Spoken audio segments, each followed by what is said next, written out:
Bekugcwele imfashini izolo ebusuku njengoba i-2025 Soweto Tourism Awards enesihloko esithi A Tribute to Sophiatown Back to the 60s eSoweto Theatre eJabulani.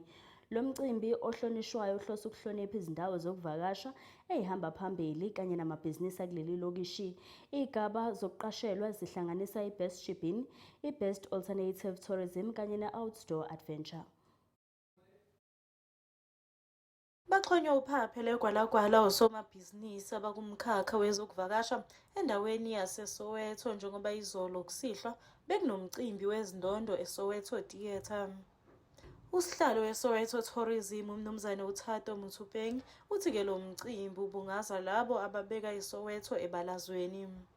Namhlanje size la eSoweto Theatre to celebrate and to also reward and recognize abantu abacontributor kakhulu la kule sector ye-tourism kakhulu la eSoweto. Abantu abacreate imisebenzi, abantu abapromote i-destination, and abantu abenza sure ukuthi abantu babazile bazovakasha la eSoweto baphathwa kahle. So sicabanga ukuthi abantu abenza kanjalo abantu vele kumele siba-recognize and kumele siba-reward ngendlela eziningi nje ukubonisa ukuthi hayi umsebenzi obawenza ubalulekile kakhulu. Kusenjalo osomabhizinisi abebeqhudelana babeke kanjena.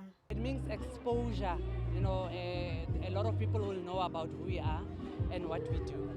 However, being nominated also by our peers as well as our suppliers, because we are also a supplier. We've got clients, members who travel also in domestically. So we supply the industry with a lot of our clients. It's a platform that will expose my vision and my initiative. I've created my own travel guide for the Vilakazi precinct, and as well I've created a revival plan for the Orlando West and Dube community. So this platform will expose this initiative that I'm working on. So I'm really, really happy. Yes. ISoweto Tourism Awards bamba-ke ihlandla lesithathu ikhona, kanti-ke kulo nyaka enqikithi yayo ithi-ke Tribute to Sophiatown. Ezindabeni zeSoweto TV, ngikunokulunga Mthembu ngisejabulani.